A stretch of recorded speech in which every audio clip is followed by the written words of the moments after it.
Clara Bennett's hands wouldn't stop shaking as she clutched her daughter's empty Sunday dress. Lily was gone. 6 years old, vanished in the scorching Texas summer, and every soul in Copper Springs blamed Clara, the woman whose husband had abandoned her, the mother too proud to accept help, the seamstress who should have watched her child better. She ran through the dusty streets calling her daughter's name until her voice broke. But no one came to help. No one except the stranger on the gray horse who'd ridden into town just that morning. A man who didn't know her shame, didn't know her story, didn't know that helping Clara Bennett would make him an enemy of the most powerful man in town. If you want to know how this cowboy changed everything for Clara and her daughter, subscribe to our channel and stay until the end. Comment below which city you're watching from. I'd love to know how far this story has traveled. The summer heat of 1878 hung over Copper Springs, Texas, like a punishment from God himself. Caleb Morgan had been riding since dawn, and his throat was dry as the cracked earth beneath his horse's hooves. He'd come to town for one reason: buy 3 breeding mares from old Henderson's ranch, then get back to his own place before sundown. Simple. Clean. No complications. That plan lasted exactly 7 minutes. He was tying his horse outside Harper's feed store when he heard a woman screaming a child's name. "Lily, Lily, where are you?" The voice cracked on the second call, desperate and raw. Caleb turned to see a woman in a faded blue dress running down the main street, her auburn hair coming loose from its pins, her face streaked with tears and dust. Nobody moved to help her. That struck him wrong. A mother searching for her lost child, and the folks of Copper Springs just watched like she was putting on a show. "Please." The woman grabbed the arm of a man passing by. "Have you seen my daughter, 6 years old, auburn hair like mine, wearing a white pinafore?" The man shook her off. "Ain't seen nothing, Mrs. Bennett. Maybe if you spent less time working and more time watching your girl." "That's enough, Harold." An older woman with silver hair stepped out from the doorway of a small eatery.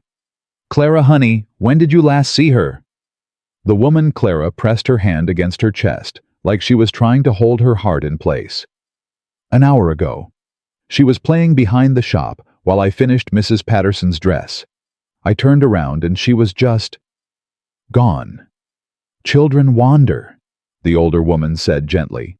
"She probably—" "Hattie, you don't understand." Clara's voice dropped to a broken whisper. "I found her doll by the creek, the one that leads toward the Morgan Ranch." Caleb's attention sharpened at the mention of his name. "That's 5 miles of rough country," someone muttered. "A child alone out there in this heat." Clara's knees buckled. The older woman, Hattie, caught her before she hit the ground. "Someone needs to organize a search party," Hattie called out. "Tom, get the sheriff. Henry, round up some men. Now hold on." A man in a pressed suit stepped forward from the shade of the bank's awning. He was maybe 45, with slicked back hair and the kind of smile that didn't reach his eyes. "Before we go sending half the town on a wild goose chase, perhaps Mrs. Bennett should consider whether this is simply her daughter seeking attention.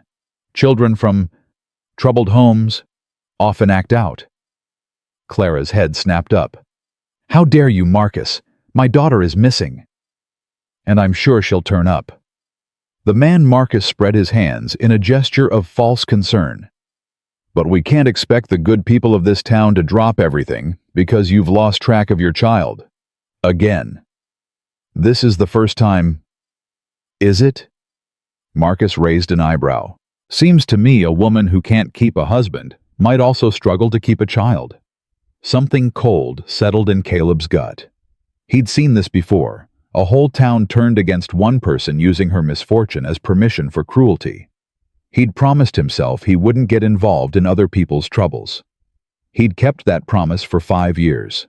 But a lost child was different. "Excuse me."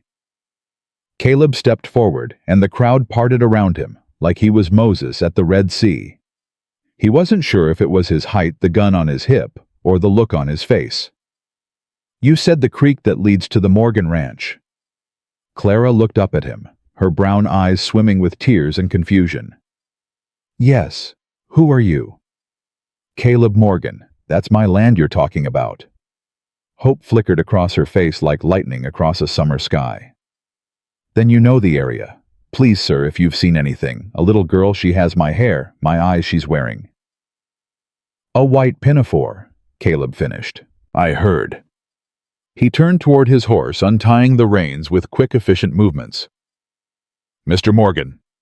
Marcus's voice carried an edge now. I don't believe we've had the pleasure.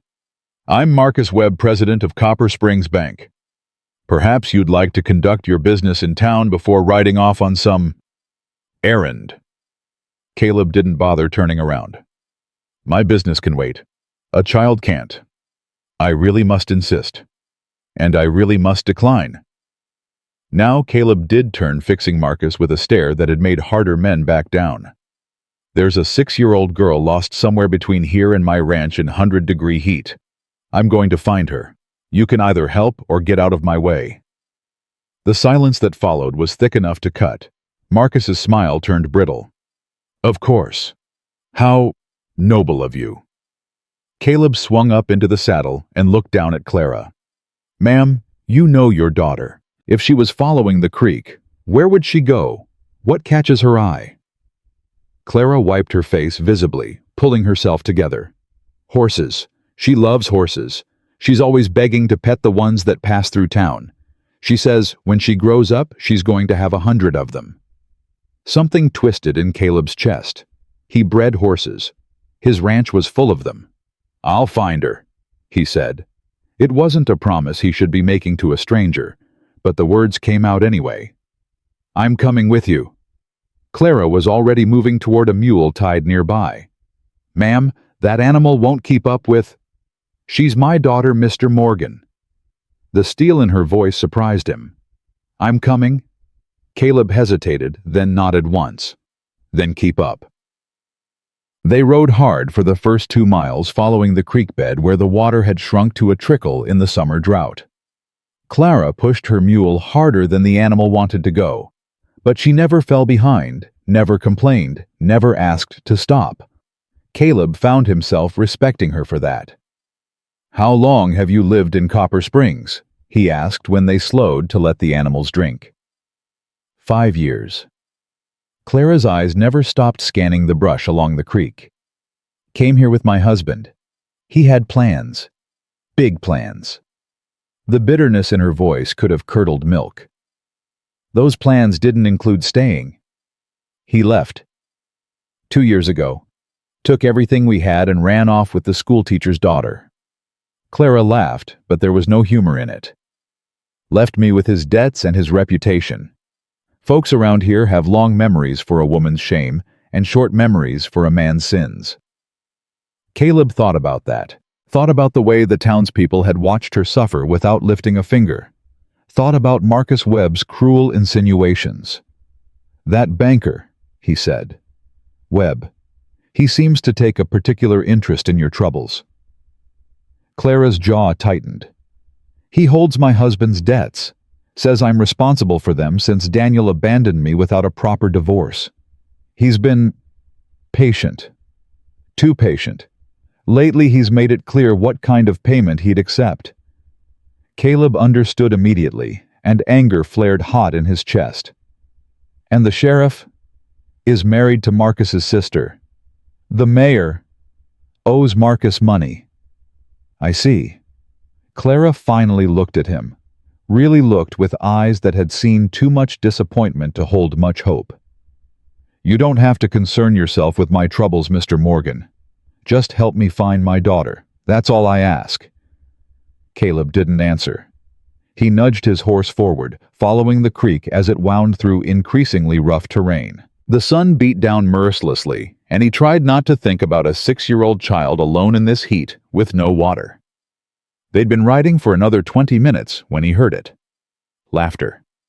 Not the sound he expected. Not crying, not calls for help, but genuine, delighted laughter carrying across the still summer air.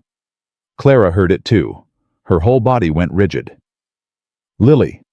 They crested a small rise, and there in a shallow pool where the creek widened stood the most beautiful sight Caleb had seen in years. A little girl with auburn hair, her white pinafore soaked through, was standing knee-deep in the water. And around her, drinking peacefully from the pool, were 3 of Caleb's mares, the very ones he'd come to town to buy. "Mama!" The child looked up, her face splitting into a grin. "Mama, look, I found the horses. They were thirsty, so I showed them where the water was." Clara was off her mule before Caleb could blink, splashing into the water, gathering her daughter into her arms so tightly the child squeaked in protest. "Lily Grace Bennett, do you have any idea? I thought you can't just—" Clara couldn't finish a sentence, just held her daughter and shook. "Mama, you're squishing me." "Good. You deserve to be squished. You scared me half to death." Caleb dismounted slowly, not wanting to spook the mares. They were fine animals, exactly what he'd been hoping to find. Henderson had good taste in horse flesh. The little girl peered at him over her mother's shoulder. "Who's that?" Clara finally loosened her grip enough to turn. "This is Mr. Morgan. He helped me find you." "Are these your horses?" Lily asked, her eyes wide. "They will be," Caleb said, "soon as I pay for them." "They're beautiful." The reverence in the child's voice was unmistakable. "I asked them their names, but they wouldn't tell me."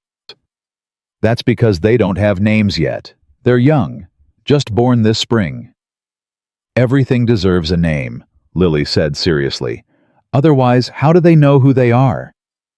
Caleb blinked. It was a surprisingly profound question from a 6-year-old. "Lily, we need to get you back to town," Clara said, standing up with her daughter in her arms. The child was too big to carry comfortably, but Clara didn't seem to care.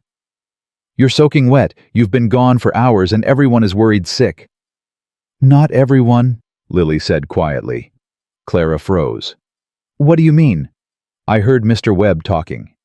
The child's voice had lost its brightness. "He said you were a bad mother, and Copper Springs would be better off if we left. He said he was going to take me away from you and put me somewhere I'd be properly cared for." Clara's face went white. "When did you hear this?" "This morning, outside the dress shop. He was talking to the sheriff." Lily's lip trembled. "I got scared, Mama. I didn't want to be taken away. So I ran." "Oh, baby." Clara pressed her face into her daughter's wet hair. "No one is taking you anywhere, I promise." But Caleb saw the fear in her eyes, saw the way her hands shook, and he understood that this wasn't an empty threat. Marcus Webb had power in this town, and he was using it. "Mrs. Bennett." He waited until she looked at him. "I think we should talk." They made camp by the creek, rather than riding straight back to town. The mares needed rest, Caleb explained. The child needed to dry off. The truth was, he needed time to think. He built a small fire more for comfort than warmth, and Clara sat beside it with Lily in her lap, wrapped in a blanket from Caleb's saddlebag. "Tell me about Webb," Caleb said. "All of it." Clara was quiet for a long moment. Lily had fallen asleep against her chest, exhausted from her adventure. "Daniel, my husband, borrowed $200 from Marcus's bank a month before he disappeared. Said it was for inventory for the general store he was going to open." Clara's voice was flat, like she'd told this story too many times. "There was no store. There was no inventory. There was just Daniel and Ruth, the schoolteacher's daughter, disappearing in the middle of the night. And Webb held you responsible." "Legally as Daniel's wife, yes. The debt passed to me."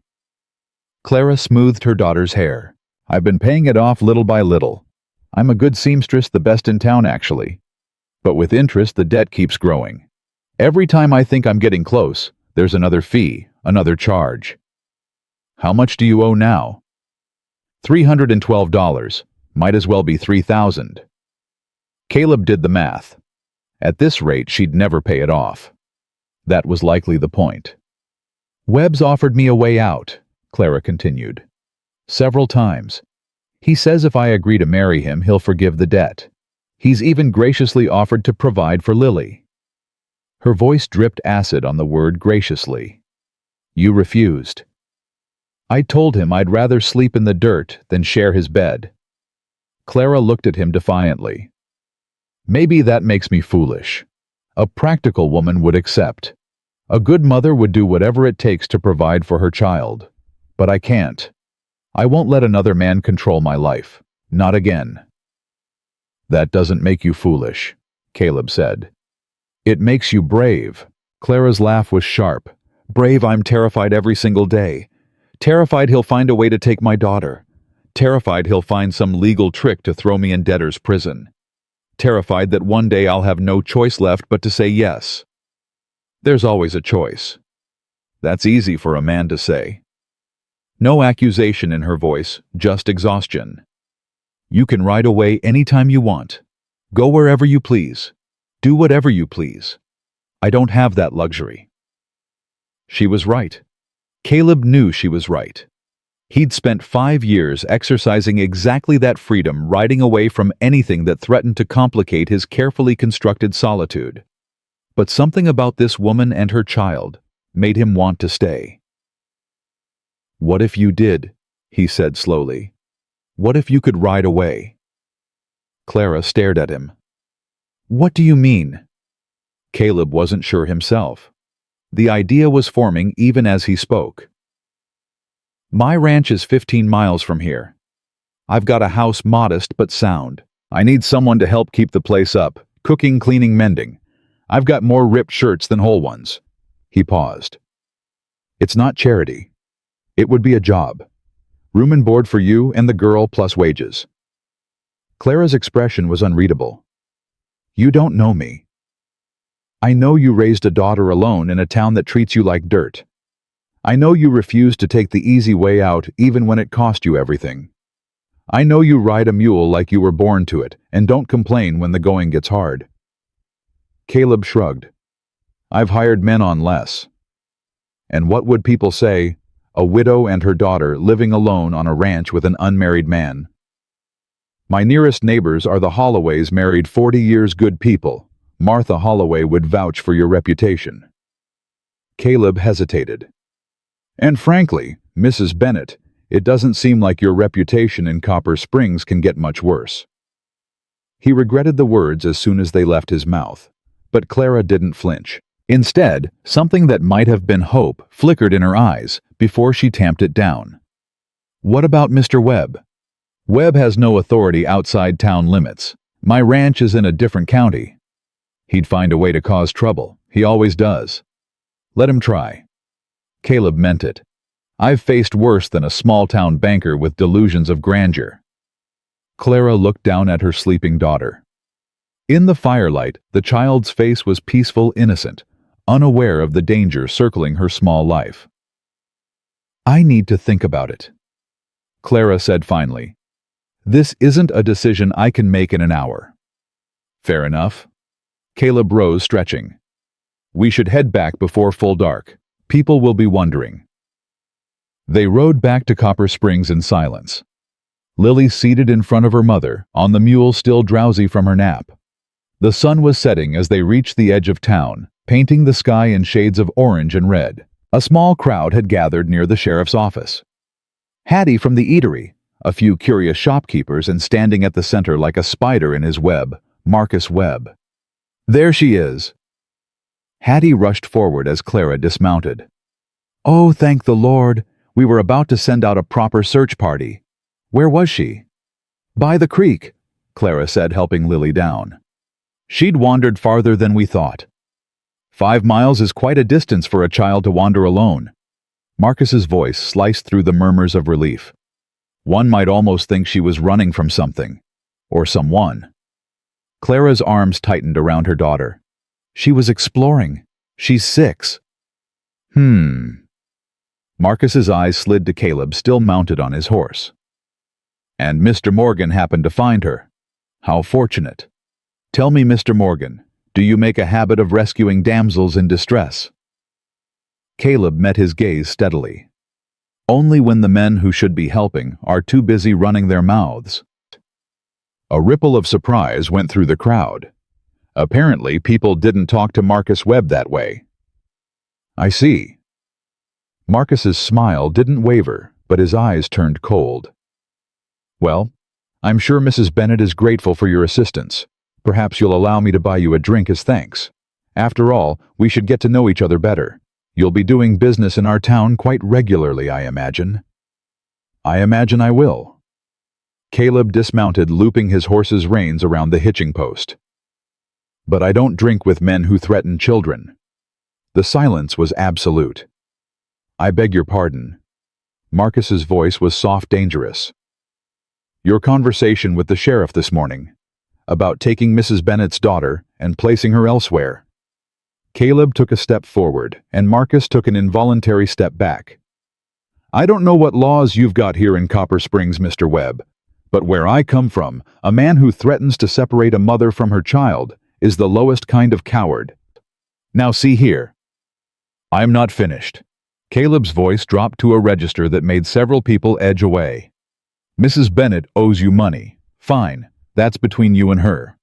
But if I hear one more word about you trying to take that little girl, we're going to have a problem. And I guarantee you won't like how I solve problems."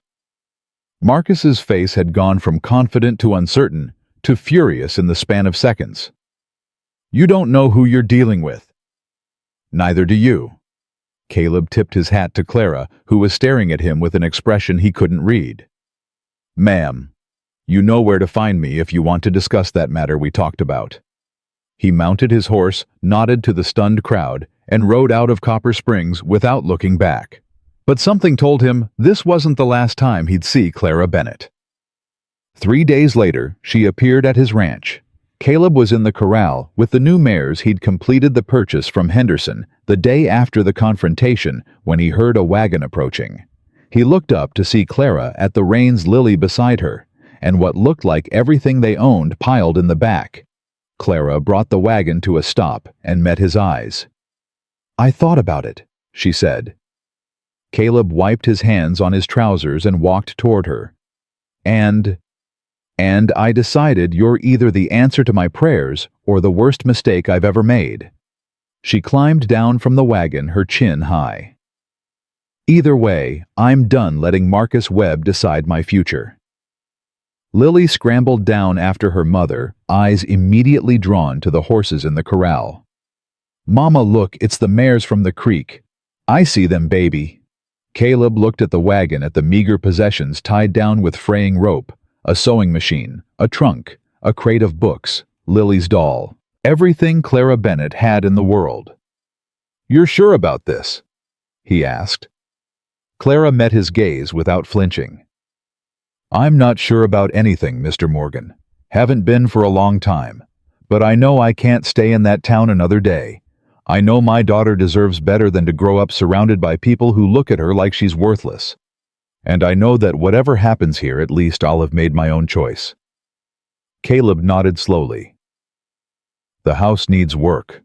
The roof leaks when it rains, and I haven't cleaned properly in a while. But it's solid. Safe. We're not afraid of hard work." "No," Caleb said, looking at this fierce, exhausted, brave woman who'd risked everything on a stranger's offer. "I don't imagine you are."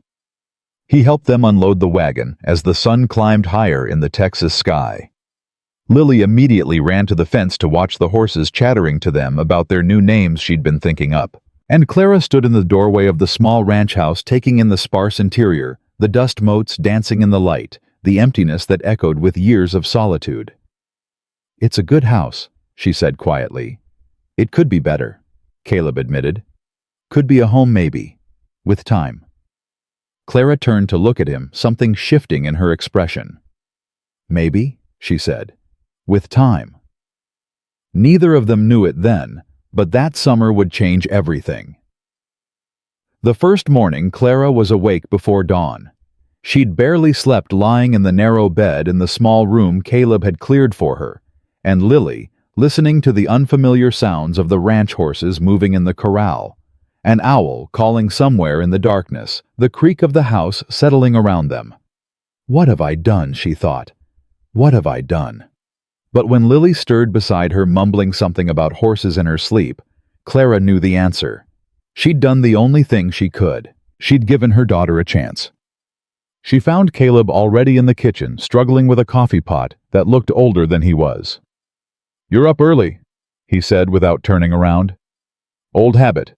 The shop opened at 7. Coffee's almost ready. Might be strong enough to strip paint, though. Fair warning." Clara moved toward the stove, assessing the situation. "When did you last clean this pot?" Caleb paused. "Define clean." "Thought so." She took the pot from his hands, their fingers brushing briefly. "Let me. You go do whatever it is you do in the mornings. I'll have breakfast ready in an hour." He looked like he wanted to argue, then thought better of it. "There's eggs in the cellar. Bacon hanging in the smokehouse. I'll find it." Caleb grabbed his hat and headed for the door, then stopped. "Mrs. Bennett?" "Clara." She didn't look up from scrubbing the pot. "If I'm going to be living under your roof, you might as well use my given name. Clara, then." He cleared his throat. "I'm glad you came." Before she could respond, he was gone. Clara stood there for a moment, hands still in the wash basin, wondering what exactly she'd gotten herself into. By the time Lily woke up, Clara had scrubbed the kitchen within an inch of its life, found enough ingredients to make a proper breakfast, and discovered that Caleb Morgan owned exactly 3 plates, 2 cups, and 1 fork that wasn't bent. "Mama, can I go see the horses?" Lily was already halfway to the door. "After breakfast, and not alone. You ask Mr. Morgan first." "But Mama..." "Lily Grace." The girl sighed dramatically, but sat down at the table. "Fine." Caleb returned just as Clara was setting out the food. He stopped in the doorway staring. "Something wrong?" Clara asked. "No, I just..." He shook his head. "Haven't smelled real cooking in this house for a long time." They ate in a silence that was almost comfortable. Lily peppered Caleb with questions about the horses, their ages, their temperaments, whether any of them had babies, and Clara watched him answer each one with patience she hadn't expected. "Mr. Morgan," Lily said, around a mouthful of eggs. "Why do you live all by yourself?" "Lily." Clara set down her fork. "That's not polite." "It's a fair question." Caleb's expression had shuddered just slightly. "I had a wife once. She passed." "Oh." Lily's face fell. "I'm sorry. My papa left, but I guess that's not the same." "No," Caleb said quietly. "It's not." The silence that followed was heavy with things unsaid. Clara busied herself clearing the plates, and when she turned back, Caleb had risen from the table. "I'm heading to the south pasture," he said. "Got fence that needs mending. You and the girl are welcome to explore, but stay close to the house for now, until you know the land." "Mr. Morgan." Clara caught his arm as he passed. "Thank you. For everything." He looked down at her hand on his sleeve, then up at her face. Something flickered in those gray eyes, surprise maybe, or something deeper. "You're welcome," he said. And then he was gone again. The days settled into a rhythm. Clara threw herself into making the house livable, scrubbing floors, mending curtains, organizing the chaos that 5 years of bachelor living had created. Caleb watched her transform his home with an expression caught between gratitude and bewilderment. "You don't have to do all this," he said one evening, finding her on her hands and knees, scrubbing the fireplace stones. "I know I don't have to." Clara sat back on her heels, pushing a strand of hair from her face. "But this house has good bones. It deserves better than being neglected." "I wasn't neglecting it. I was just living in it without seeing it." Clara's voice softened. "I understand. After Daniel left, I stopped noticing things too. The dust, the dishes, the way the garden had gone to seed. Lily's the one who pulled me out of it. She needed me to keep going, so I did." Caleb was quiet for a long moment. "My wife's name was Sarah. She'd have liked you, I think. She was always after me to take better care of the house."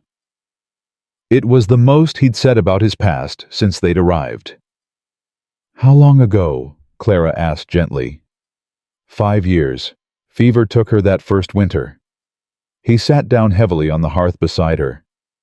I kept thinking she'd get better. Kept telling her to rest, that I'd handle everything. By the time I rode for the doctor, it was too late. You can't blame yourself for that. Can't I? His voice was rough.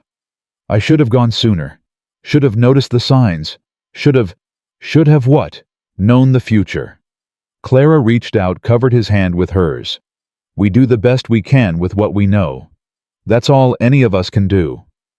Caleb looked at their hands, then at her face. You're a kind woman, Clara Bennett.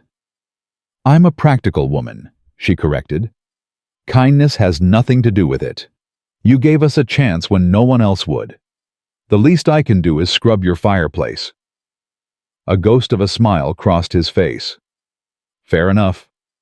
Lily, meanwhile, had found her paradise. Every morning she was out of bed at dawn, begging Caleb to let her help with the horses. He taught her how to brush them, how to check their hooves, how to speak to them in low, calm tones that earned their trust. She's a natural, he told Clara one afternoon, watching Lily lead one of the mares around the corral. I've known grown men with less instinct for horses. She gets it from her father, I suppose. The words tasted bitter. Daniel was always good with animals. It was people he couldn't manage. His loss. Clara looked at him sharply, but Caleb's attention was on Lily, a softness in his expression she hadn't seen before. Mr. Morgan. Caleb, I need to ask you something. He turned to face her fully. Go ahead. Why did you really offer us this? And don't say you needed help with the house. You survived 5 years without a housekeeper. Caleb took his time answering, watching Lily scratch behind the mare's ears. When I saw you in town that day searching for your daughter, something broke loose in me. I'd spent 5 years convincing myself I was better off alone, that caring about people only led to losing them. He paused. But watching that town turn its back on you, watching that web character threaten your child, I realized being alone isn't the same as being safe. It's just being lonely. Clara's heart did something complicated in her chest. So we're a project away to prove something to yourself. No. He met her eyes directly. You're a woman who deserves better than she's gotten. And that little girl deserves to grow up somewhere she's wanted. I can give you that. It's not complicated. Everything's complicated, Clara said. Clara, especially when a man I've known for a week offers me more respect than the husband I lived with for 7 years. The words hung between them, heavy with implication. I'm not looking for anything in return, Caleb said carefully. If that's what you're worried about, this arrangement is exactly what I said it was, a job, nothing more. And if it becomes something more? The question surprised them both. Clara felt heat rise to her cheeks, but she didn't take it back. Caleb's jaw tightened. Then we'll deal with that when it happens. If it happens. Before either of them could say anything else, Lily's voice rang out across the yard. Mama, Caleb, someone's coming. They turned to see a wagon approaching on the road, dust rising behind it. As it drew closer, Clara recognized the woman on the seat, Hattie Crawford from the eatery in Copper Springs. Her stomach dropped. Easy, Caleb said, sensing her tension. Hattie's good people. She's also Marcus Webb's eyes and ears. No. Caleb shook his head firmly. She's not. Trust me on this. Hattie pulled the wagon to a stop and climbed down with surprising agility for a woman her age. Her face was troubled. Clara, honey, I'm glad I found you. Mrs. Crawford. Clara's voice was wary. How did you know where I was? The whole town knows where you are, child. Marcus Webb made sure of that. Hattie's mouth pressed into a thin line. He's telling everyone you ran off with Mr. Morgan here. Says you abandoned your debts and your reputation. Says you're living in sin. Clara's hands clenched at her sides. That's a lie. I know it is. That's why I'm here. Hattie reached into the wagon and pulled out a bundle wrapped in cloth. I brought your sewing things, the pieces you had on order. Figured you might want to finish them, keep some income coming in. Clara stared at her, stunned. You did that for me? Honey, I've known you for 5 years. I've watched you work yourself to the bone trying to pay off a debt that wasn't yours. I've watched Marcus Webb circle you like a buzzard waiting for something to die. Hattie's voice hardened. I'm old, Clara, but I'm not blind. That man's been looking for an excuse to ruin you, and you finally gave him one. What do you mean? He's filed papers with the county judge. Claims you fled to avoid your legal obligations. He's asking for the court to compel you back to Copper Springs or face arrest. The blood drained from Clara's face. He can't do that, Caleb said sharply. She hasn't broken any laws. He can do whatever he wants, Hattie replied. His brother-in-law is the sheriff, and Judge Patterson owes him money. The hearing is set for next week. Clara felt the ground shifting beneath her feet. She'd thought she was safe here, thought she'd finally escaped. But Marcus Webb's reach extended further than she'd imagined. What happens if I don't go back? She asked, her voice barely above a whisper. Then they'll come for you. Hattie's eyes were filled with sorrow. And if they find you here alone with an unmarried man, they'll use it against you. They'll say you're an unfit mother. They'll take Lily. Over my dead body. The words came from Caleb, low and dangerous. Hattie looked at him with something like approval. That's the spirit. But spirit won't beat lawyers, Mr. Morgan. Clara needs a plan. Then we'll make one. Caleb's hand came to rest on Clara's shoulder, steadying her. Webb wants a fight, I'll give him one. Caleb, this isn't your battle. It became my battle the moment I invited you onto my land.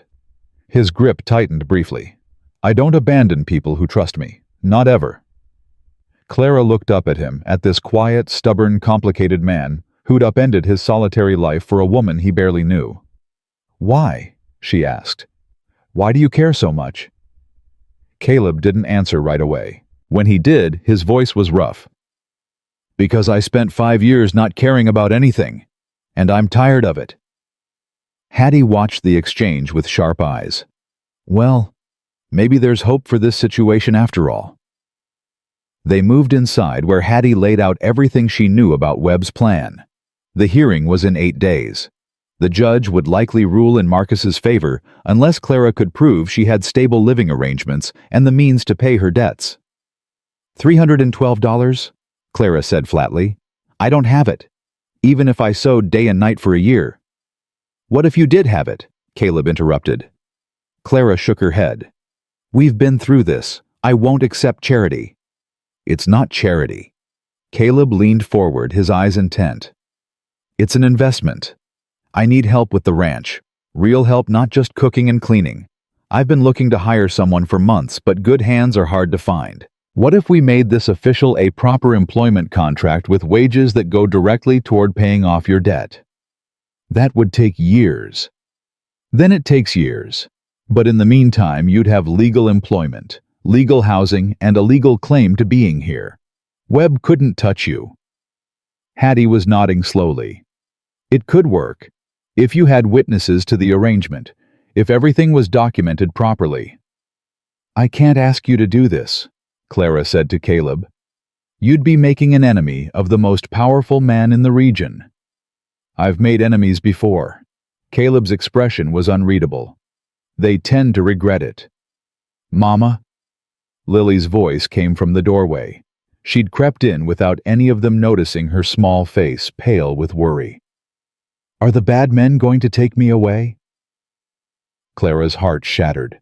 She crossed the room in 3 steps, gathering her daughter into her arms. No, baby. No one's taking you anywhere. Promise. Clara looked over Lily's head at Caleb, at this man who'd appeared in her life like a thunderstorm and offered her shelter from the rain. I promise, she said. And for the first time in 2 years, she meant it.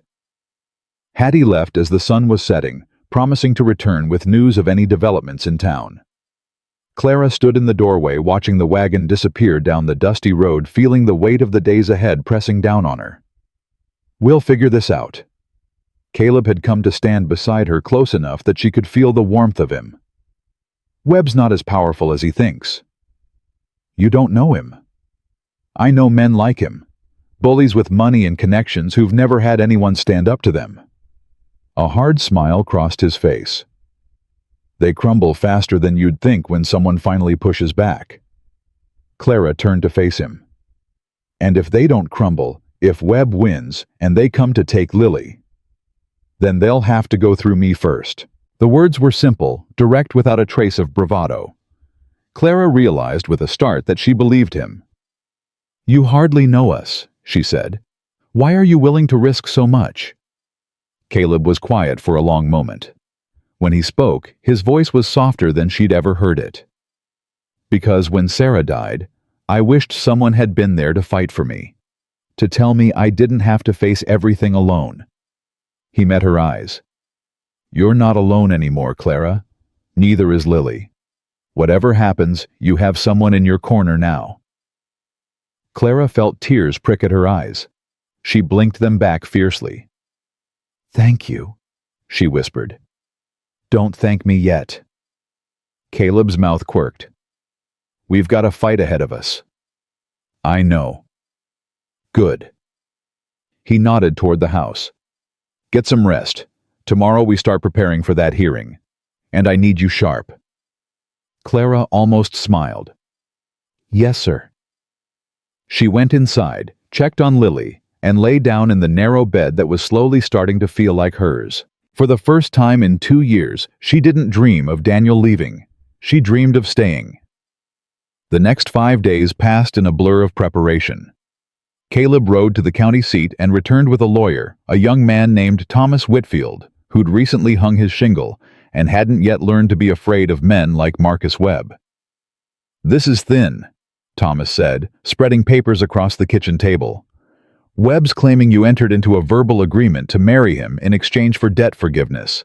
Says you broke that agreement when you fled town. Clara's face went white. That's a lie. I never agreed to anything. I believe you. But it's your word against his, and he's got witnesses. What witnesses? Caleb demanded. Sheriff Bodine, the deputy, a woman named Ruth Crenshaw. Clara laughed bitterly. Ruth Crenshaw was my husband's mistress, the woman he ran off with. Thomas's eyebrows shot up. She's back in town. Apparently. And apparently she's willing to lie under oath to help Marcus Webb destroy me. Clara pressed her hands flat against the table to stop them from shaking. This is insane. How can any judge believe this? Judge Patterson will believe whatever Webb tells him to believe. Thomas's voice was grim. I've done some digging. Webb holds paper on half the businesses in Copper Springs, the judge included. So we've already lost. Clara's voice cracked. Before we even started. No. Caleb's hand came down on the table hard enough to make them all jump. We haven't lost anything. Webb's playing dirty, so we play smarter. What do we need to win this? Thomas considered. Proof that Clara never agreed to marry Webb. Character witnesses who can testify to her reputation, and ideally evidence that Webb's been using his position to coerce her. I have letters, Clara said suddenly. Notes he sent me after Daniel left. Threatening notes. I kept them because I was afraid I thought someday I might need proof of what he was doing. Where are they? Hidden, in my old house, under a loose floorboard in the bedroom. Caleb was already reaching for his hat. I'll go tonight. You can't. Clara grabbed his arm. If Webb catches you in town, he'll have you arrested, or worse. Then what do you suggest? I'll go. The words were out before Clara could think better of them. It's still technically my property. I have every right to be there. Absolutely not. If Webb finds you, he won't. I know that town better than anyone.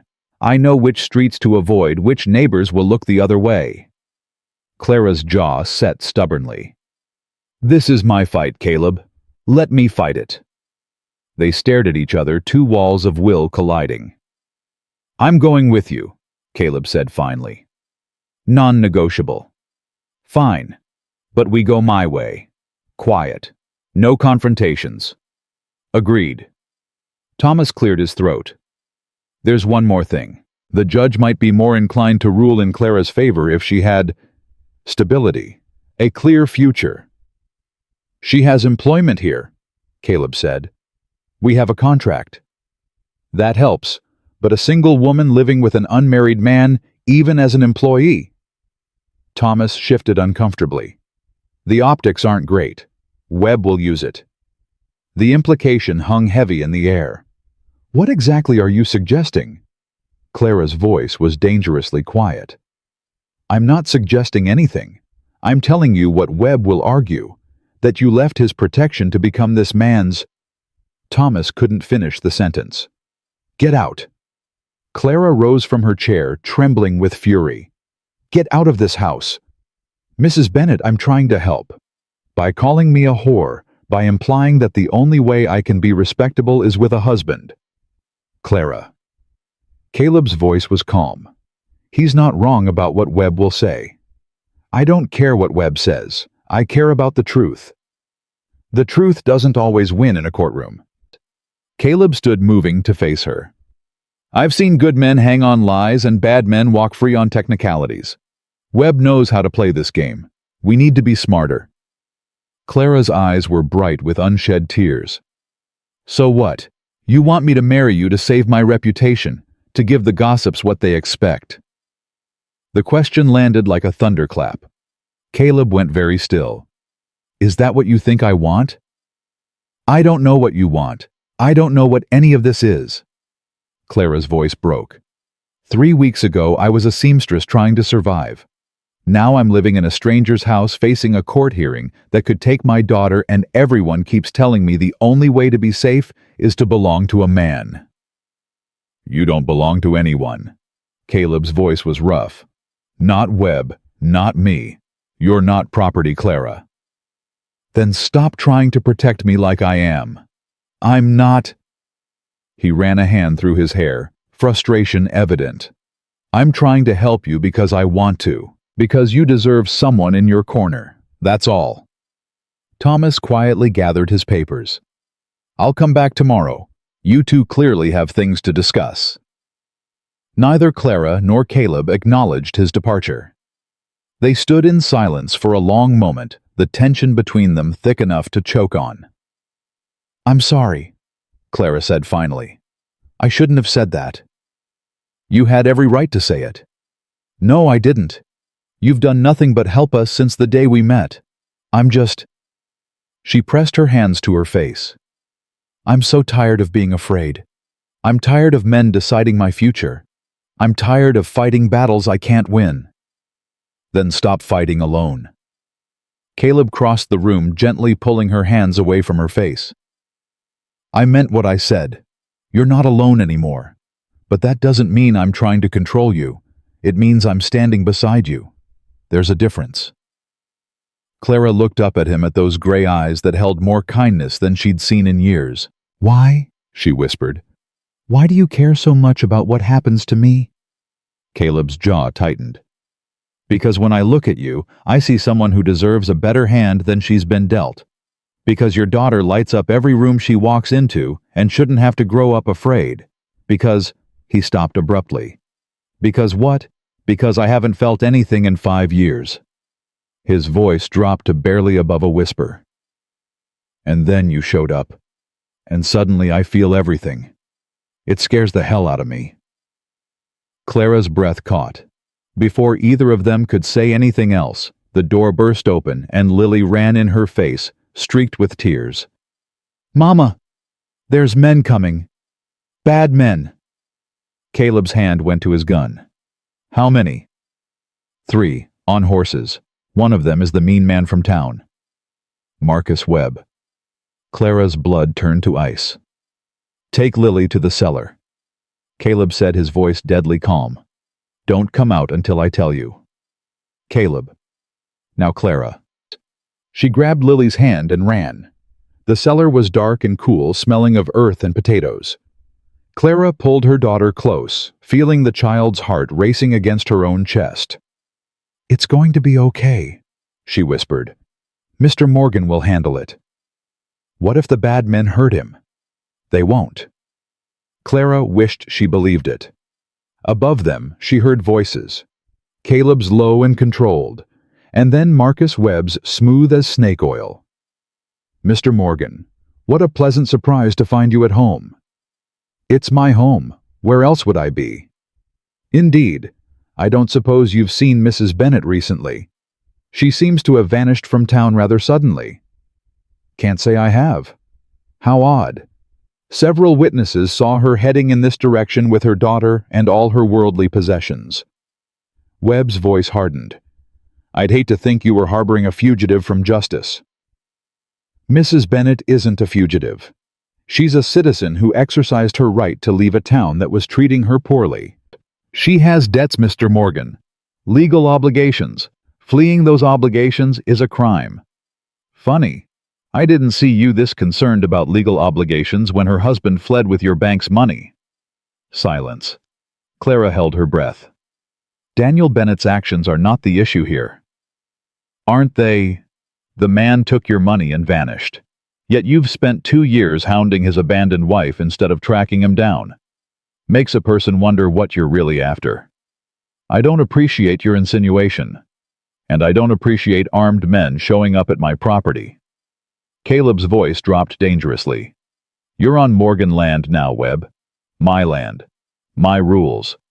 And my rule is that you turn around and ride back to Copper Springs before this conversation takes an unpleasant turn." "Are you threatening me?" "I'm informing you. There's a difference." Another long pause. Clara could picture the two men facing each other, neither willing to back down. "This isn't over," Webb said finally. "There's a hearing in 3 days. Mrs. Bennett will answer for her actions one way or another. She'll be there, with a lawyer, and witnesses of her own. We'll see about that." Webb's voice moved closer. "One more thing, Morgan. I looked into you. War veteran. Lost your wife. Spent 5 years hiding from the world on this ranch." A cruel smile entered his tone. "I wonder what she'd think of you now, throwing away everything for some other man's discarded wife." Clara heard the click of a gun being cocked. "Get off my land." Caleb's voice was ice. "Now." For a terrible moment, Clara was certain gunfire would follow. Then hoofbeats, retreating, fading into the distance. The cellar door opened, and Caleb's face appeared above them, pale but controlled. "They're gone." Clara climbed out on shaking legs, Lily clinging to her skirt. "He knows we're here." He suspected. Now he knows for certain. Caleb holstered his gun. "We need those letters tonight, before he figures out what we're planning." "What about Lily?" "The Holloways, Martha and Jeb. They're good people and they owe me. They'll keep her safe while we're gone." Clara looked down at her daughter at the fear in those young eyes. "Baby, I need you to be brave for me. Can you do that?" Lily nodded solemnly. "Will you come back?" "Always." Clara kissed her forehead. "I will always come back for you." They rode out as darkness fell. The journey to Copper Springs took 3 hours at a careful pace, avoiding the main roads. Clara rode behind Caleb on his horse, her arms wrapped around his waist, trying not to think about how natural it felt to hold him. "We go in through the back," she said, as the lights of town appeared in the distance. "There's an alley behind the milliner's shop that leads to my street. Most folks will be at the saloon this time of night. And if we run into Webb's men, we won't. I know this town." They left the horse tied in a grove of cottonwoods and continued on foot. Clara led Caleb through a maze of back alleys and side streets, her heart pounding with every shadow. Her little house looked smaller than she remembered, sadder. The garden she'd tended so carefully had already started to wilt from neglect. "Wait here," she whispered. "I'll be quick." "I'm coming with you." "No. If someone sees a man entering my house at night, they'll assume the worst. At least if I'm alone, I can claim I came back for my things." Caleb looked like he wanted to argue, but he nodded curtly. 5 minutes. Then I'm coming in whether you like it or not." Clara slipped through the back door, her hands trembling as she navigated the familiar darkness. The floorboard in her bedroom creaked when she stepped on it, just as it always had. She knelt, prying up the loose board, and felt the bundle of papers she'd hidden there 2 years ago. "I knew you'd come back for those." Clara's blood froze. Marcus Webb stepped out of the shadows, a pistol in his hand. "Did you really think I wouldn't figure it out?" He smiled that terrible smile. "Those letters are quite damaging. I'd hate for them to end up in the wrong hands." Clara clutched the papers to her chest. "Stay away from me." "Now, Clara, is that any way to greet your future husband?" "I'd rather die." "That can be arranged." Webb moved closer. "But I think we both know that's not what you want. What you want is for your daughter to be safe, for this whole unpleasant business to go away. And you'll make that happen out of the goodness of your heart, out of practical self-interest." Webb's eyes gleamed in the darkness. "I want a wife. You need protection. It's a simple transaction." "There's nothing simple about selling myself to a man I despise." Despise is such a strong word. He reached out and Clara flinched away. "I prefer to think of it as reluctant acceptance. You'll learn to appreciate what I can offer. And if you don't—" He shrugged. "Well, there are institutions for children whose mothers are deemed unfit. Lily would be well cared for." Something snapped inside Clara. "You will never touch my daughter." Her voice shook with rage. "I don't care what it costs me. I don't care if I have to burn this whole town to the ground. You will never lay a hand on her." "Such fire." Webb smiled. "I do appreciate spirit in a woman. It makes the breaking so much more satisfying." The door behind them crashed open. Caleb stood in the doorway, gun drawn, his face a mask of cold fury. "Step away from her, now." Webb's composure flickered. "Mr. Morgan, this is a private conversation." "Not anymore, it isn't." Caleb's gun didn't waver. "Clara, come here." She moved toward him, clutching the letters, her legs threatening to give out. "You're making a mistake," Webb said, his voice hardening. "Both of you. I have influence in this town, in this county. One word from me and—" "And what?" Caleb cut him off. "You'll have me arrested, killed. Go ahead and try." He stepped forward, and Webb involuntarily stepped back. "I've faced down Comanche raiders and Confederate cavalry. You think I'm scared of a banker with delusions of grandeur? This isn't over." "You keep saying that." Caleb's smile was dangerous. "But I think it is. I think you're a bully who's never had anyone fight back, and you don't know what to do now that someone finally has." Webb's face twisted with rage. "You'll regret this, both of you." "Maybe, but not tonight." Caleb gestured with his gun. "Get out. And if I see you anywhere near Clara or her daughter again, I won't bother with warnings." For a moment, Webb looked like he might argue. Then something in Caleb's eyes convinced him otherwise. He walked out without another word. Clara collapsed against the wall, shaking violently. Caleb holstered his gun and crossed to her in 2 strides, gathering her into his arms. "It's okay. You're okay." He was here, waiting. He knew. "I know, but we got what we came for." He pulled back, looking at the papers clutched in her hands. "Those are the letters." Clara nodded, not trusting her voice. "Then let's get out of here before he changes his mind." They rode hard through the night, not stopping until they reached the Holloway ranch. Lily was asleep when they arrived safe in Martha Holloway's spare room, and Clara nearly wept with relief. "You two look like you've been through a war," Martha observed, pressing cups of hot coffee into their hands. "Rough night." "You could say that." Caleb's voice was exhausted. "Webb knows we have the letters. He'll be desperate now." "Desperate men do desperate things." Jeb Holloway spoke from his chair by the fire, his weathered face serious. "You'll need to watch your backs." "We will." Caleb drained his coffee.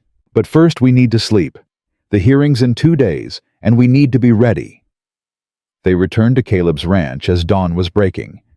Clara went to check on the sewing she'd left unfinished, while Caleb tended to the horses. She was threading a needle when she realized her hands had finally stopped shaking. "You should sleep." Caleb had appeared in the doorway, watching her. "I can't. Too much to do." "Clara." He crossed the room, taking the needle from her hands. "You've been awake for 24 hours. You're no good to anyone exhausted." "I'm no good to anyone at all, apparently." The words came out more bitter than she intended. Webb was right about one thing. I'm just another man's discarded wife. "Don't." Caleb's voice was sharp. "Don't let him into your head. That's what he wants." "Then what do you want?" Clara looked up at him, too tired for pretense. "What do you really want from all this, Caleb? Because I can't figure it out, and I'm too exhausted to keep guessing." Caleb was quiet for a long moment. Then he knelt in front of her, taking her hands in his. "I want you to be safe," he said quietly. "I want Lily to grow up happy. I want you to have the life you deserve, whatever that looks like." He paused. "And I want to stop pretending that you're just my housekeeper." Clara's heart stuttered. "What are you saying?" "I'm saying that in 3 weeks, you've become more important to me than anyone has been in 5 years. I'm saying that when Webb had that gun pointed at you tonight, I understood for the first time what it means to be truly afraid." His gray eyes met hers. "I'm saying that if you'll let me, I want to be more than your employer, more than your protector. I want to be yours. Whatever that means, however long it takes." Tears spilled down Clara's cheeks. "Caleb." "You don't have to answer now. You don't have to answer ever if you don't want to. I just needed you to know." "I do want to answer." Clara's voice was thick. "I want to say yes, but I'm so scared. I trusted a man once and he destroyed everything I had. I'm not Daniel. I know you're not. That's what scares me most." She squeezed his hands. "Give me time. Let's get through this hearing first. And then we'll see what kind of future we can build. Together." Caleb raised her hands to his lips and kissed them gently. "Together," he agreed. Outside, the sun was rising over the Texas hills, painting the sky in shades of gold and amber. And somewhere in Copper Springs, Marcus Webb was planning his next move. But for this one moment, Clara let herself believe that everything might actually be okay. The morning of the hearing arrived with a stillness that felt like the calm before a storm. Clara dressed in her best dress, the blue one she'd made herself, with careful stitching that showed her skill. If she was going to face Marcus Webb in a courtroom, she would do it looking like a woman who had nothing to be ashamed of. "You ready?" Caleb appeared in the doorway, dressed in a clean shirt and his one good jacket. "No." Clara's laugh was shaky. "But I don't suppose that matters." "It'll be okay." He crossed the room and took her hands. "Thomas has the letters. Hattie's coming to testify. And whatever happens in that courtroom, you're not facing it alone." "I know." Clara squeezed his fingers. "That's the only reason I'm still standing." Lily ran in, her face scrubbed clean, her auburn hair neatly braided.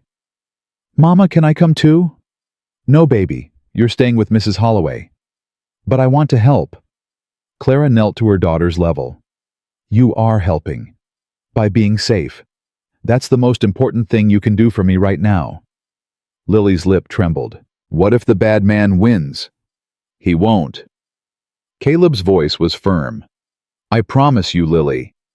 The bad man is not going to win." The child looked between the two adults, then nodded solemnly. "Okay. But you have to come back. Both of you." "We will." Clara kissed her forehead. "We always will." The ride to Copper Springs felt endless. Clara sat behind Caleb on his horse, her arms wrapped around his waist, trying to draw strength from his steady presence. The letters were tucked safely inside her bodice, pressed against her heart like armor. "Whatever happens in there," Caleb said as they neared the town, "don't let Webb rattle you. He's going to try. He's going to say things designed to make you angry, to make you look unstable. Don't give him the satisfaction. I know. And if the judge rules against us, he won't. Clara's voice was harder than she felt. He can't. Not with those letters as evidence. Caleb didn't respond, and his silence said everything. The courthouse was packed. Word had spread about the hearing, and it seemed half of Copper Springs had turned out to watch the spectacle. Clara felt their eyes on her as she walked down the aisle, curious, judgmental, hungry for scandal. Marcus Webb sat at the front flanked by Sheriff Bodine and a man Clara didn't recognize. He smiled when he saw her, that cold, predatory smile that made her skin crawl. Mrs. Bennett. His voice carried across the room. How good of you to join us. I was beginning to think you'd fled again. I don't flee from anything, Mr. Webb. Clara lifted her chin. Especially not from cowards who threaten children. A murmur rippled through the crowd. Order! Judge Patterson banged his gavel, his expression sour. He was a heavy man with a florid face, and he looked at Clara like she was something unpleasant on the bottom of his shoe. This hearing will come to order. Mrs. Bennett, you're here to answer charges of debt evasion and breach of contract. How do you plead? Not guilty, Your Honor.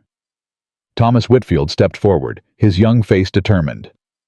My client has committed no crime. She simply exercised her right to seek employment elsewhere. Employment? Webb's voice dripped contempt. Is that what they're calling it now? Mr. Webb, the judge's tone held a warning. You'll have your turn to speak. Of course, Your Honor. My apologies. Thomas laid out their case methodically. The debt had been incurred by Daniel Bennett, not Clara. She had been making regular payments until Webb had raised the interest rate illegally. She had left Copper Springs not to evade her obligations, but to escape harassment. Harassment. Webb interrupted, his voice wounded. I've done nothing but try to help Mrs. Bennett in her time of need. Help. Clara couldn't stop the word from escaping. Mrs. Bennett, you will remain silent unless addressed. The judge's glare could have frozen water. Continue, Mr. Webb. Webb rose, smoothing his jacket. Your Honor, I took pity on Mrs. Bennett when her husband abandoned her. I offered her favorable terms on his debt. I even offered to marry her, to give her the protection of my name and position. She repaid my kindness by fleeing in the night with another man. That's not true. Clara was on her feet before Thomas could stop her. Isn't it? Webb turned to face her, his eyes gleaming with triumph. You're currently living on Mr. Morgan's ranch, are you not? Sharing his home, his bed? The crowd gasped. That's a lie. Caleb's voice cut through the noise. Mrs. Bennett is my employee, nothing more. Really? Webb raised an eyebrow.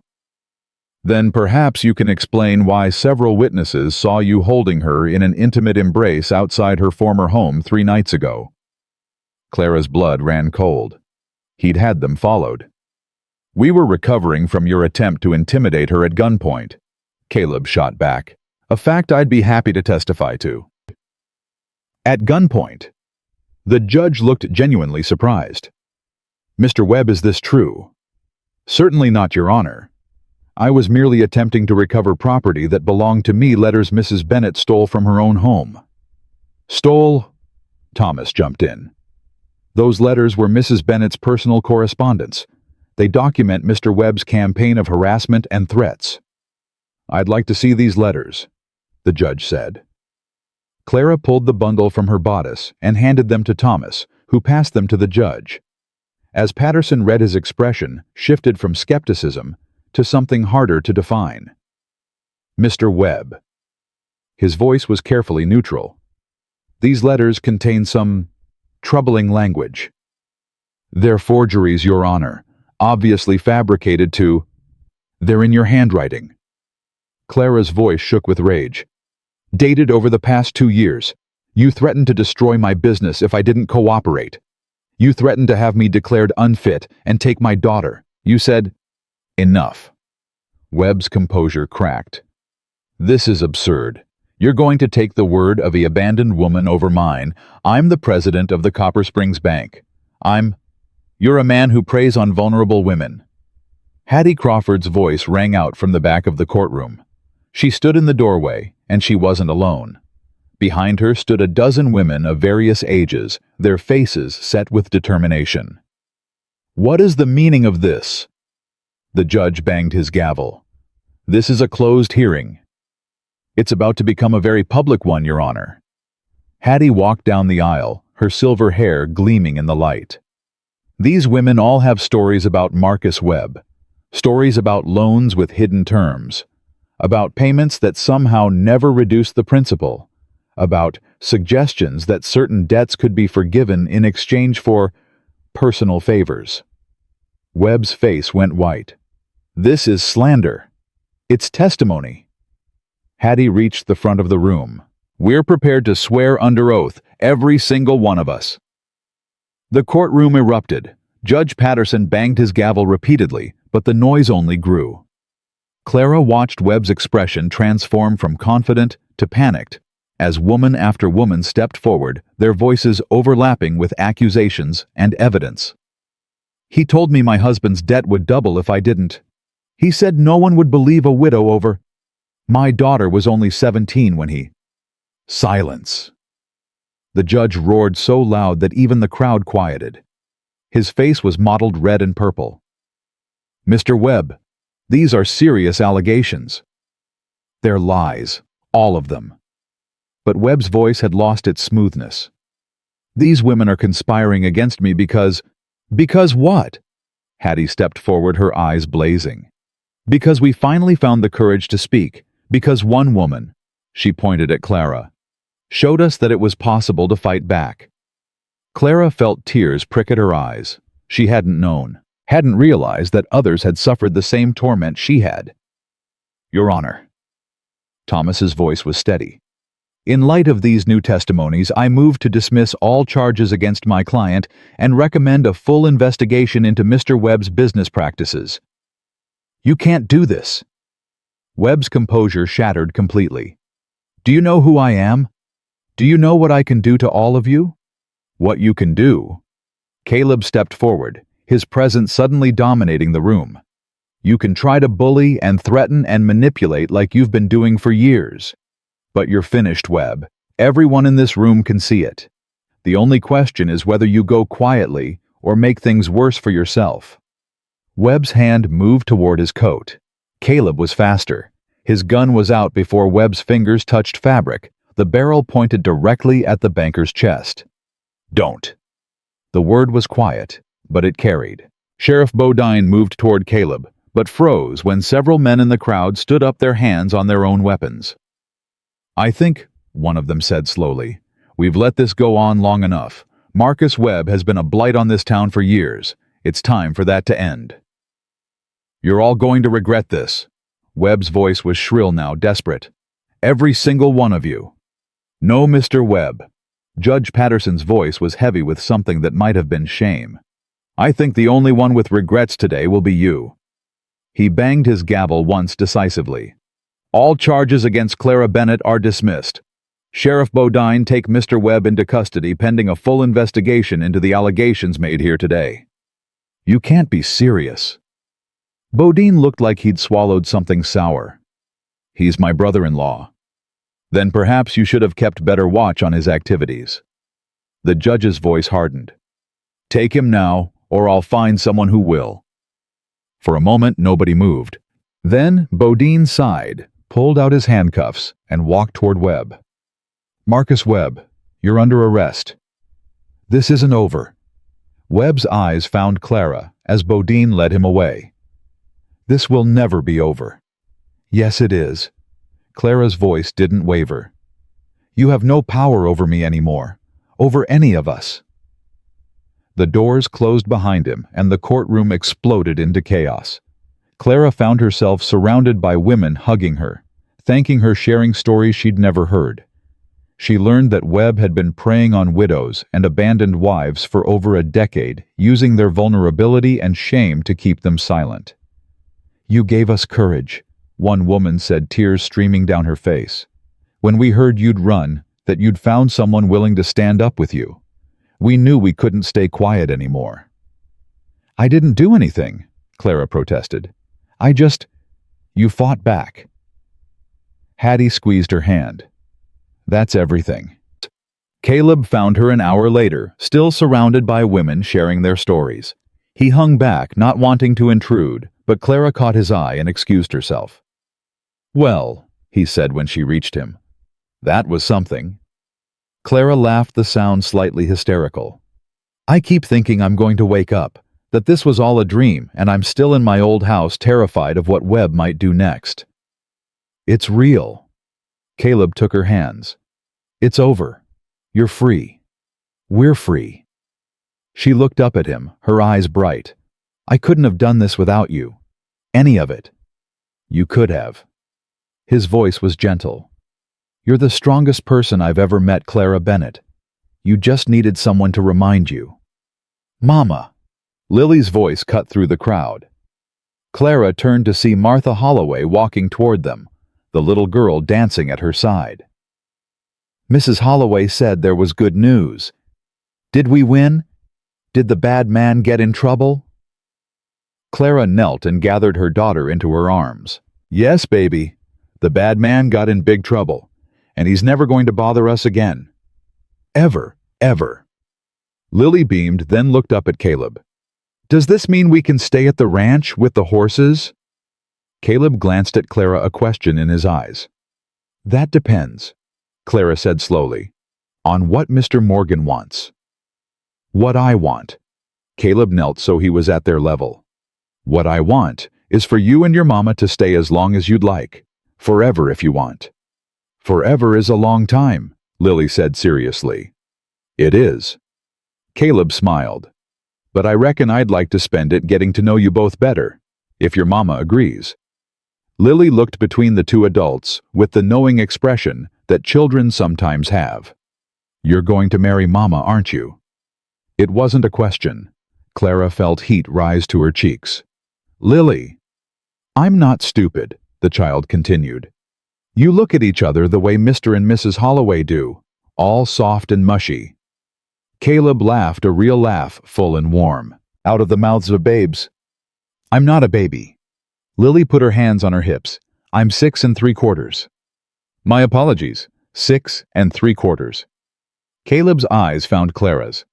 "What do you say, Clara? Your daughter's given us her blessing. Seems rude to refuse." Clara's heart was pounding so hard she was sure everyone could hear it. "Caleb Morgan, are you proposing to me in the middle of a courthouse?" "Seems like as good a place as any." His smile softened. "I love you, Clara. I know it's fast.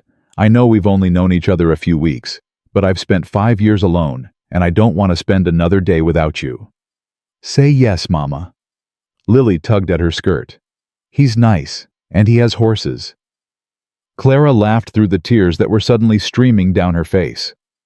"Well, how can I argue with logic like that? Is that a yes?" She cupped his face in her hands, looking into those gray eyes that had seen so much pain and were now filled with hope. "Yes," she whispered. "That's a yes."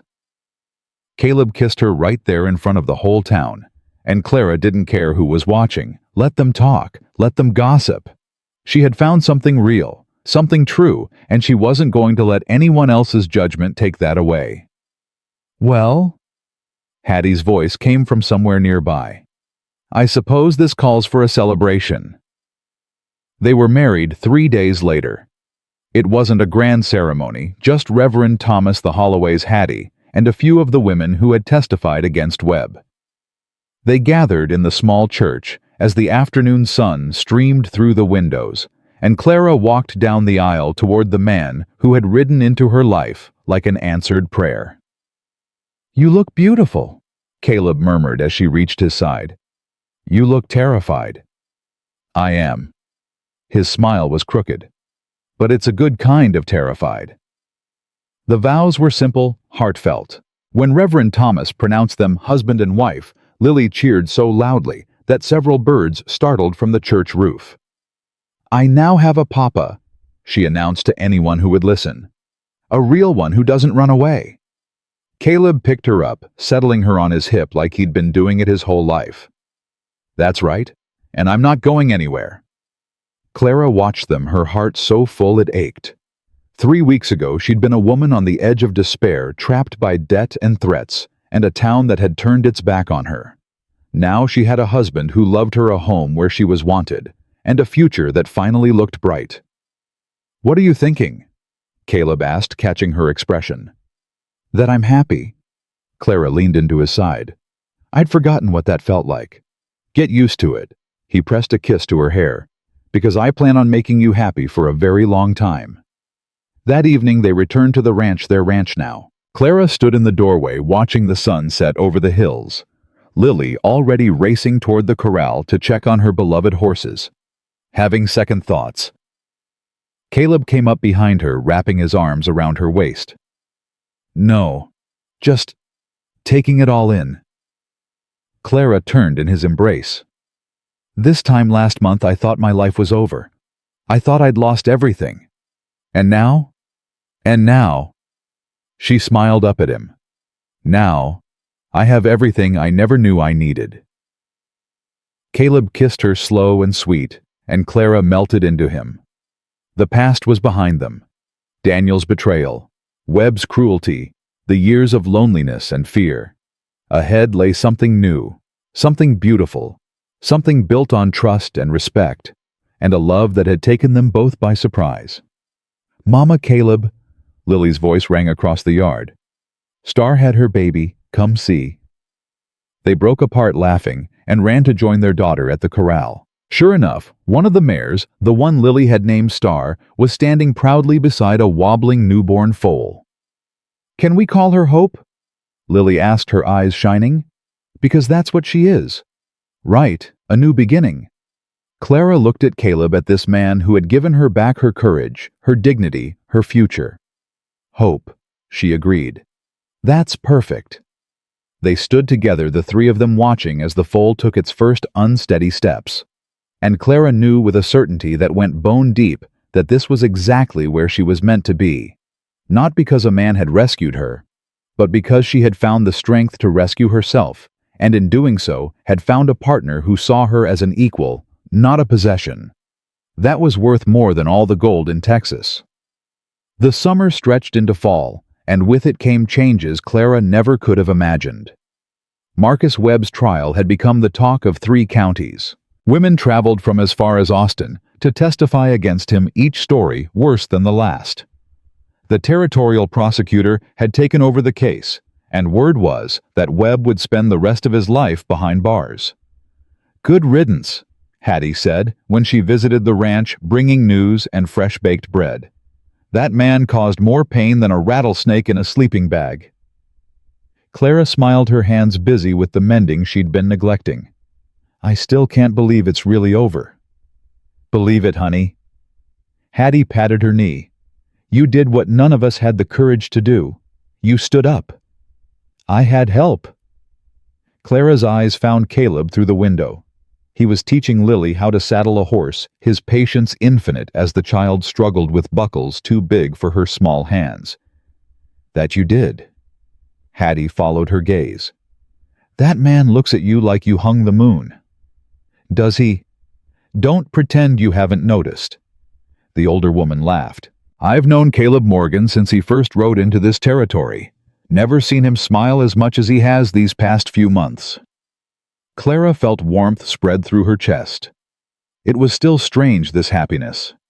She kept waiting for something to shatter it, for Caleb to reveal some hidden cruelty, for the townspeople to turn on her again, for the fragile peace they'd built to crumble. But it didn't crumble. Day after day, it only grew stronger. "Mama!" Lily burst through the door, her face flushed with excitement. "Caleb says I can have my own horse for Christmas, a real one just for me." "Did he now?" Clara raised an eyebrow at Caleb, who had followed the child inside. "I said we'd discuss it." His smile was sheepish. "But someone has selective hearing." "Please, Mama, I've been so good. I do all my chores and I help with the other horses, and I haven't complained about anything in forever." Forever is a strong word for a 7-year-old. "Almost 7, Lily corrected. My birthday's next month." Clara looked at Caleb, a question in her eyes. He nodded slightly. "We'll see." Clara said finally. Good behavior between now and Christmas might help your case.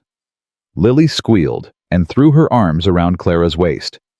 Thank you, thank you, thank you. I said we'll see. That's not a yes. But they all knew it was. After Hattie left and Lily had been put to bed, Clara and Caleb sat together on the porch. The nights were cooler now, and she leaned into his warmth as they watched the stars emerge. You're good with her, Clara said quietly. Better than her real father ever was. She makes it easy. Caleb's arm tightened around her. That child has more spirit than anyone I've ever met. She gets it from her mother. I know. He pressed a kiss to her hair. That's what I love about both of you.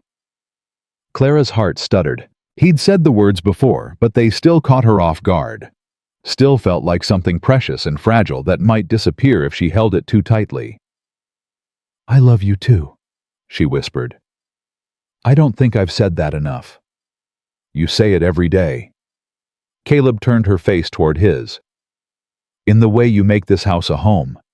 In the way you look at me when you think I'm not watching. In the way you've trusted me with your daughter, your heart, your future.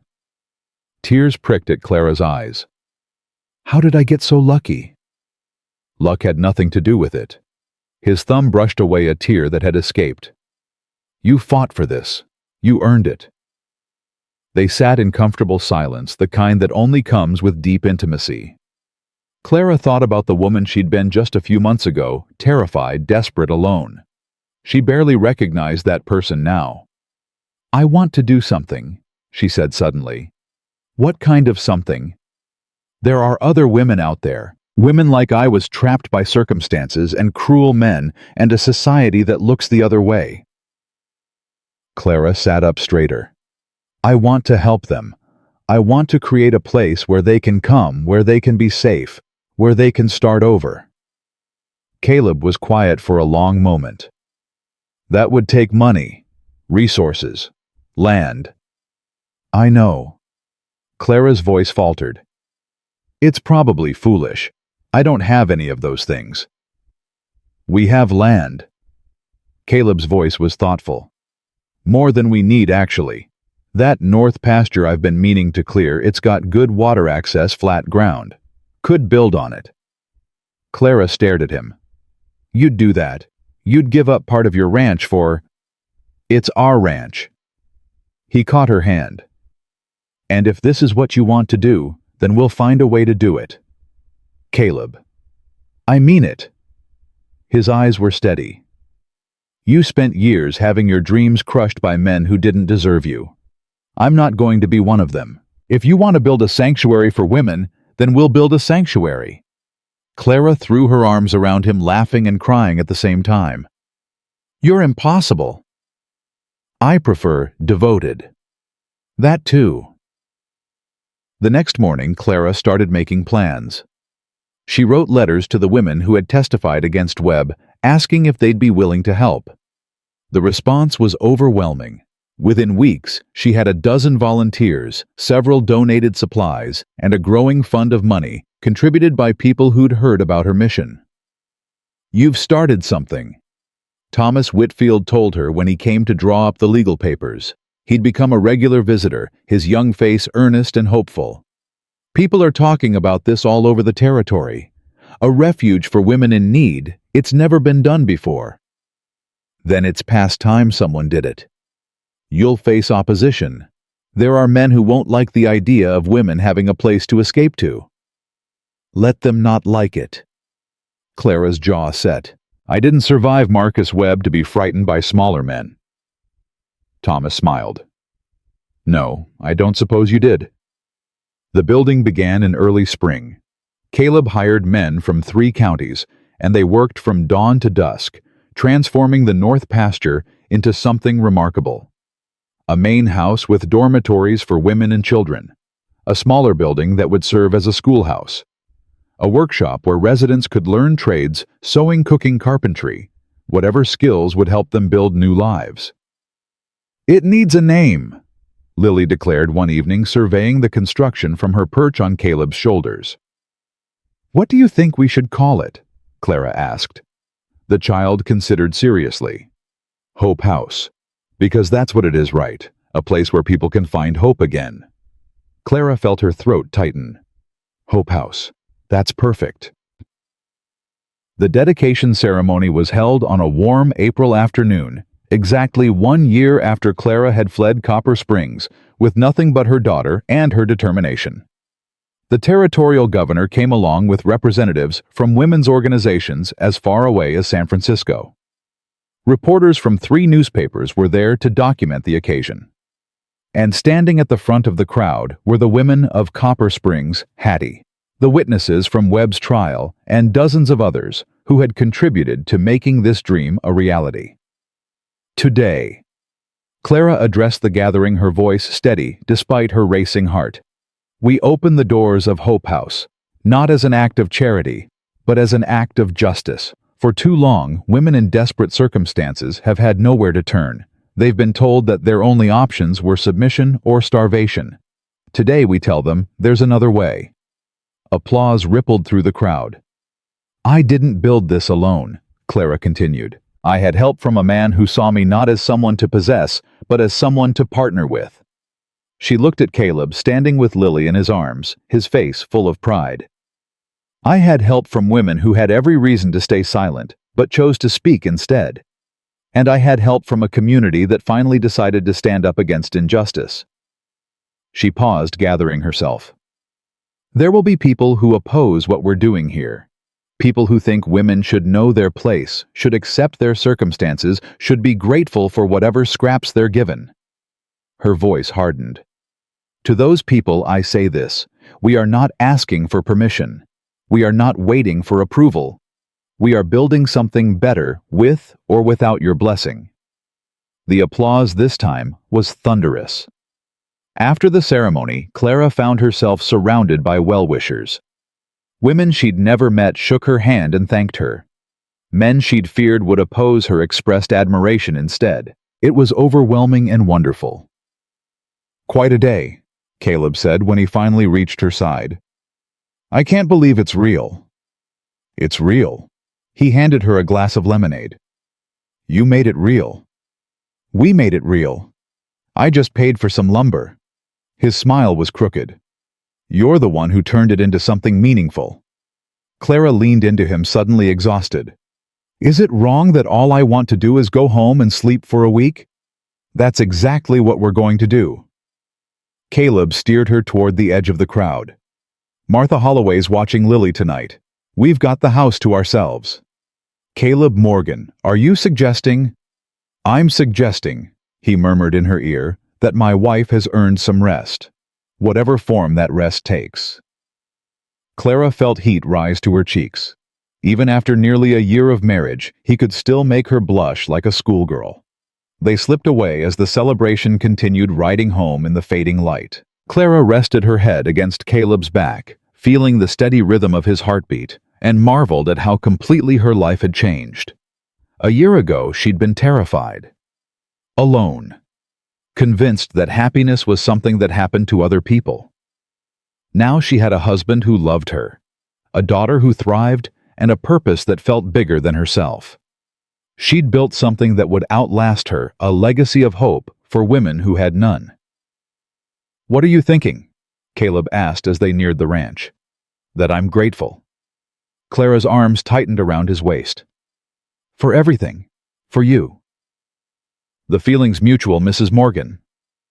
They arrived home to find a lamp burning in the window, Martha's signal that all was well with Lily. Clara dismounted slowly, savoring the familiar sight of the house that had become her sanctuary. "Do you remember the first time I came here?" she asked. "You looked like you were walking into a lion's den." Caleb took her hand. "I thought for sure you'd change your mind and leave." "I thought about it," Clara admitted. "Every day for that first week.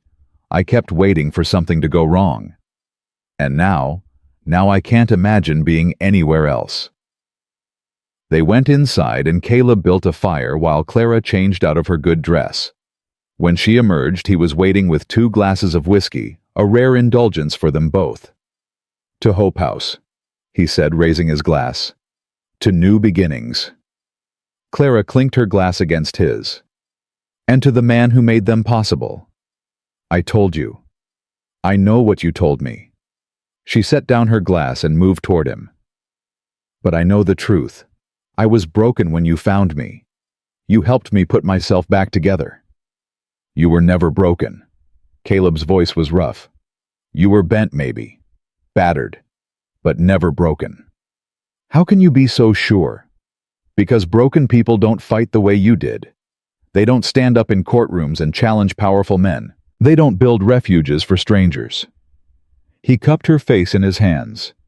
You're the strongest person I've ever known, Clara. You always were. Tears spilled down her cheeks. I don't feel strong. I feel like I'm barely holding on most days. That's what strength is. Caleb brushed away her tears. Holding on when everything tells you to let go. He kissed her, then slow and deep, and Clara let herself fall into it. Let herself believe that she was worthy of this love, this life, this happiness that still sometimes felt stolen. I love you, she whispered against his lips. I know. Say it back. I love you, Clara Morgan. He pulled back to look at her. I will love you tomorrow, and next week, and next year, and when we're old and gray, and Lily has children of her own. I will love you when you're angry, and when you're sad, and when you're impossible. I will love you always. Always is a long time. Not long enough. He lifted her in his arms. Now let me show you what I mean. Clara laughed, wrapping her arms around his neck. Caleb Morgan put me down. Not a chance. He carried her to their bedroom and Clara stopped protesting. Some battles weren't worth fighting, and this was definitely one of them. The next morning, Clara woke to find Caleb already gone and the smell of coffee drifting through the house. She pulled on a robe and padded to the kitchen, where she found him standing at the window with a strange expression on his face. What is it? Ryder coming. His voice was tense. Fast. Clara's heart stuttered. Old fears surfaced. Webb's men, some new threat danger approaching their peaceful life. But when the rider drew close enough to recognize Caleb's tension melted into confusion. That's Thomas Whitfield. The young lawyer pulled his horse to a stop in the yard and practically fell out of the saddle in his haste. Clara, he shouted.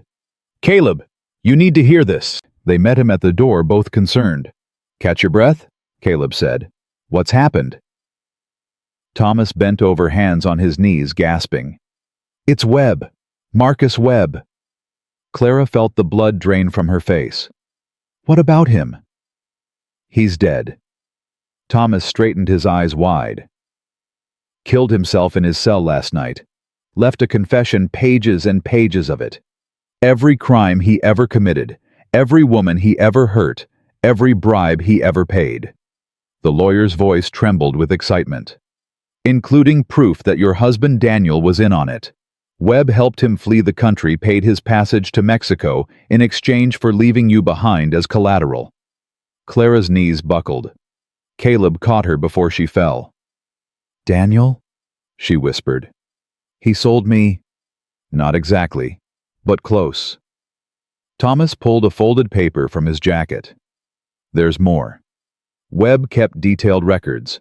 Daniel's been living in Mexico City under a false name.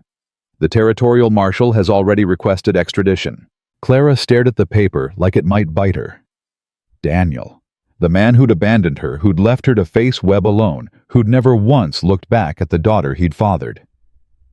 What happens if they bring him back? She asked. He'll face charges. Fraud, conspiracy, abandonment. Thomas's voice softened. But more importantly, Clara, you'll finally have answers. Closure. The truth. Caleb's arm tightened around her. You don't have to do anything. Whatever you decide, I'll support you. Clara thought about it. Thought about the man she'd married all those years ago, the dreams she'd had, the future she'd imagined. All of it built on lies. I don't need answers, she said finally. I don't need closure from him. He made his choice when he walked away. You're sure? I'm sure. Clara straightened steel in her spine. Daniel Bennett is my past. You, she looked at Caleb, are my future. and I'm done letting the past control me." Thomas nodded slowly. "I'll let the marshal know you don't wish to be involved in the proceedings." "Thank you." After the lawyer left, Clara stood in the yard, watching the dust settle behind his horse. Caleb came to stand beside her. "That was brave," he said quietly. "It wasn't brave. It was practical." Clara turned to face him. "I spent years waiting for Daniel to come back to explain, to apologize. I don't need that anymore. I have everything I need right here." Even so, it couldn't have been easy to hear. No, it wasn't. She leaned into him. "But it confirmed what I already knew. I made the right choice when I came to you. When I chose this life instead of waiting for one that was never going to happen." Caleb kissed the top of her head. "For what it's worth, I'm glad you chose me." "Worth everything." Clara smiled. "It's worth everything." That evening, Martha brought Lily home, and Clara held her daughter tighter than usual. "Mama, you're squishing me again." "I know. I just love you so much." "I love you too." Lily pulled back, studying her mother's face. "Are you sad?" "No, baby, I'm happy." "Then why do you look like you're going to cry?" Clara laughed, wiping her eyes. "Because sometimes happy and sad feel the same." Lily considered this. "That's confusing." "It is, but someday you'll understand." "Will I understand when I'm 7? "Maybe, or maybe when you're 70. Life is funny that way."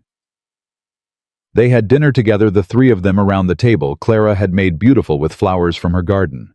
Lily chattered about the horses and her lessons, and the new friends she'd made among the children at Hope House. Caleb listened with the patient attention he always gave her, asking questions, making jokes, being the father Daniel had never been. After Lily went to bed, Clara and Caleb sat on the porch watching the stars emerge. "Do you ever regret it?" Clara asked. "Taking us in all the trouble we brought to your door?" "Never." His answer was immediate. "Not for 1 second. Even when Webb's men were threatening your ranch, when you had to stand in that courtroom and face down half the town. Even then." Caleb took her hand. "Before you came, I was just existing, going through the motions, waiting for something I couldn't name. Then you showed up with your daughter and your courage and your refusal to give up, and suddenly I remembered what living felt like." Clara leaned her head on his shoulder. "We saved each other." "We did. And now we get to spend the rest of our lives together. That's the plan." He pressed a kiss to her hair. "Any objections?" "Not a single one." They sat in comfortable silence, the night sounds settling around them. Somewhere in the distance, a coyote howled. In the corral, the horses shifted and nickered. Inside the house, their daughter dreamed of the future. Clara thought about the woman she'd been a year ago, the one who'd fled Copper Springs with nothing but fear and desperation. That woman would never have believed she'd end up here, married to a man who loved her mother, to a thriving child founder of a refuge that was changing lives. But here she was. Against all odds, against all expectations, against every cruel voice that had ever told her she was worthless. Caleb. Thank you. He didn't ask for what. He knew. Always, he said simply. And Clara believed him. Because that was what love was in the end. Not grand gestures or passionate declarations, but the quiet certainty of always. The knowledge that someone would be there tomorrow and the day after and all the days that followed. She had spent years looking for that certainty in all the wrong places. In a husband who saw her as property. In a town that saw her as scandal. In a society that saw her as less than. Now she had found it in the most unexpected place, in a quiet rancher who had ridden into her life like an answered prayer. Clara Morgan smiled, her hand secure in her husband's, her heart finally at peace. She had come to Texas as a broken woman, fleeing her past. She would stay as a healed woman, building her future. And that made all the difference.